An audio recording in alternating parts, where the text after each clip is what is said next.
Hi అండి, బాగున్నారా? మొన్న తోట దగ్గర నుండి తెచ్చుకున్న ములక్కాయలతోటి నేను మీకు ఈరోజు ఒక సింపుల్గా టేస్టీగా ఉండే ఒక కర్రీ చేసి చూపిస్తాను. ఓకేనా? ఇప్పుడు నేను ములక్కాడ కోడిగుడ్లు కర్రీ చేస్తున్నాను. ములక్కాడ పాలు పోసి ఎగురు వండుతున్నానండి. ములక్కాడని కట్ చేసి నీట్గా సైడ్కి చేశాను. ఉల్లిపాయ ముక్కలు కట్ చేశాను. స్టవ్ ఆన్ చేసి జీలకర్ర, కరివేపాకు, ఆయిల్ వేసుకుని ఆయిల్లో కొంచెం పసుపు వేసానండి. ఇప్పుడు కోడిగుడ్లు వేసి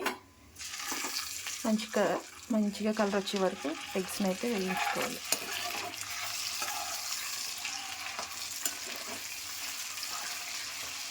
కరివేపాకు ఎందుకు వేసానంటే కరివేపాకు స్మెల్ గుడ్డుకు పడుతుందనేసి కరివేపాకు కూడా వేసాను. ఇప్పుడు వీటిని మంచిగా ఫ్రై చేయాలి. చూస్తున్నారు కదా, ఈ విధంగా ఎగ్స్ని అయితే మంచి కలర్ వచ్చేలాగా ఫ్రై చేసి వీటిని అయితే ఇప్పుడు వేరే బౌల్లో తీసుకుందాం.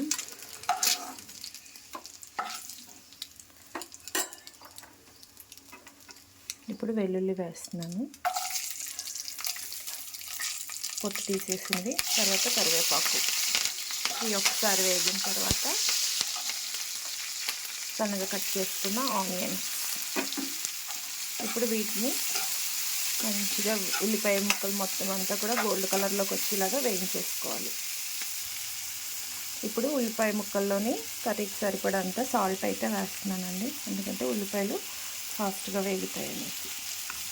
ఆల్రెడీ పసుపు వేసాను కదా. ఉల్లిపాయలు అంతా వేగిన తర్వాత లాస్ట్లో కారం వేసుకున్నాం.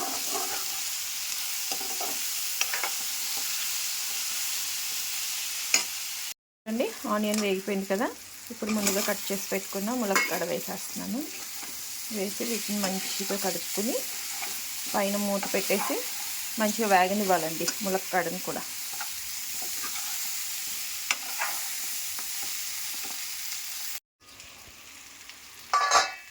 ములక్కాడ మంచిగా వేగిందండి. ఇప్పుడు కొద్దిగా కారం వేసుకుందాం.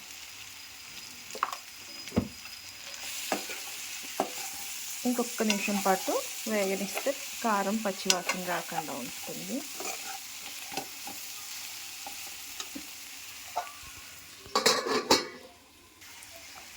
చూడండి, ఇప్పుడు మంచిగా ములక్కాడలు బాగా వేగిపోయింది కదా. ఇప్పుడు కొద్దిగా వాటరు ములక్కాడ ఉడకడానికి, అలాగే పాలు కూడా వేసేద్దామండి ఇప్పుడే.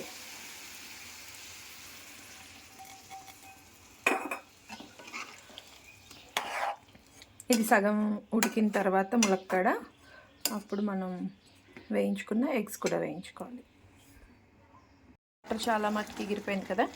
ఇప్పుడు ఎగ్స్ వేసుకుందాం. ఇప్పుడు ఇది దగ్గరగా ఉడికిపోతే మన ములక్కాడ పాల ఎగురు కర్రీ రెడీ అయిపోతుంది. అమ్మ ఏం కూర అమ్మ? ములక్కాడ కోడిగుడ్డు. నీకు ఇష్టం కదా? ఇష్టం. ఇష్టం కదా. వాటర్ అంతా ఎగిరిపోయింది. ఇప్పుడు కొత్తిమీర వేసేసుకుని వేడి వేడి అన్నంలోకి ములక్కాడ కోడిగుడ్డు కర్రీ సర్వ్ చేసేసుకోవడమే. ఈ వీడియో మీకు నచ్చింటే వీడియోని లైక్ చేయండి, ఛానల్ని సబ్స్క్రైబ్ చేసుకోండి. Thank you.